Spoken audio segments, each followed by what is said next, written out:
Hello, everyone. Welcome to His Word as a Lamp. We'll resume reading Rolf and the Vikings' bow in chapter 19. Now men are shipwrecked. Those two ships sailed together all that day, but in the night they became separated, for there was a little wind. In the morning Graney's ship was close to a shore, and that was the mainland of Orkney. For miles great cliffs stood up out of the water. The wind fell, and there was a long ground swell. Then said Graney, "Often have I seen these cliffs from above. Now it will be sport to see them from below. Put in close and sail along the cliffs." Those two old men, who had warded him in the fight, both spoke to him, saying it were better to keep away. But Graney pouted and gave his order again. "All men say," quoth he, "that the water is deep there, and no harm can befall." Then they sailed along under the cliffs, and a grand sight that was, to see them high above and stretching far ahead. Rolf stood in the bow, and he looked first up at the cliffs, then down into the green water. There came a great wave, larger than the others, and after it the water fell away. Just before the ship, Rolf saw a rock break the water with scarcely a ripple, for it was very sharp. Seaweed floated around its sides. Another wave came and lifted the ship up, and the rock disappeared, as if it had sunk down. Rolf shouted in warning, but the wave passed. The ship rushed down into the hollow and struck the rock. The planks tore apart beneath the bow, and all heard the splintering. Then the wave poured in. A wave lifted the ship, and she slid back into deep water. She began to sink. There was scarcely time to throw over oars and shields and to leap after them into the water. The ship went down. The men were swimming there under the wall of the rock. They swam toward the cliff, and those who swam worst clung to the oars. But the cliff rose sharp from the water. Only handhold was to be had, and the waves bruised the men as they tried to support themselves. 18 men in all were there, and they swam in a line along the cliff for an hour, until at last they found a foothold where a shelf of rock jutted under the water, and all might stand waist deep. Then one of the men asked, "Is the tide coming or going?" They watched to find out, and at last it was sure the tide was coming. It rose above their waists, so that the smaller men were lifted by the waves, and it was lucky that there was no storm, for they would all have been killed. Then the tide rose still higher, and men began to look anxious. There they stayed half an hour more, and the sea otters swam about them and looked at them. Frodi said to Rolf, "What dost thou think, and why lookest thou so at the cliffs above us?" "They seem to me like the cliffs at home. Were we there, I could climb up." "Seest thou no way here?" asked Frodi. "I see 2 ways," answered Rolf, "yet neither seems good." Graney asked, "What are my thralls saying?" "The water," said Rolf, "will take thy thralls from thee." But one of the men had heard what had been said, and told Graney. Graney cried, "Why dost thou not try the climb?" "Send one of those," answered Rolf, "who cares to save his life." This he said of a set purpose, for of the men some were heavy and some were old. They all shook their heads and said they could not win to the top of the cliff. Graney said, "I will give thee thy freedom if thou wilt save us." "Is there a farm above?" asked Rolf. One of the men said, "Within a mile." Rolf still stayed where he was. "Why dost thou not go?" cried Graney. "What of the freedom of my fellow?" asked Rolf. "He also shall be free," answered Graney. Then Rolf essayed to climb the cliff by the way which seemed surest. He went up quickly until they lost sight of him, so that they began to say that now he was at the top and would soon bring a rope. Then something fell with a great splash in the water. "He hath reached the top and thrown down a rock," cried the men. But that was Rolf himself, for he had fallen from near the top. Presently they saw his head, all breathless and bruised.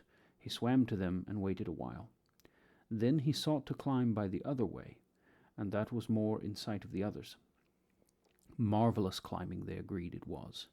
After a while he went again out of their sight, and in the end they heard him hail. So they were sure he was at the top. Then they waited for him to bring the rope, and the water rose to the breastbone of Frodi, who was the tallest. But it was at the chin of the shortest, who had to float, while Frodi held him. They stayed there a long time, and the water rose still higher. It was cold, and some of the men grew very faint. At last shouts were heard, and a rope came dangling down. Then the shortest man climbed the rope, and he was glad. But others were too weak to climb, and had to be drawn up one after another. Granny would not go, but sent up the men in the order of their height. When he and Frodi alone were left, Granny said to Frodi, "Go thou next." "Great is thy pride," answered Frodi, "and thou wishest to do a brave deed. Yet thy strength is not sufficient, for see, thou art blue about the lips, and I am holding thee upright. How shouldst thou stay alone after I have gone up? But I could stand here yet another hour. Thou must go next." "I will stay to the last," answered Granny, and then the rope came down again. "I will not go," said Granny. "Then I shall tie thee by force and send thee up," said Frodi. But then was heard a great shouting, and there came a ship which had seen the work of rescue, and had put in shore. Granny said, "I will go in the ship. They are sending a boat." When the boat came from the ship, Granny went in it, but Frodi climbed the rope, and told Rolf what had been said. That was a ship of chapmen, and its master asked Granny who he was, and gave him food and drink, and carried him round the end of the mainland to Hawksness.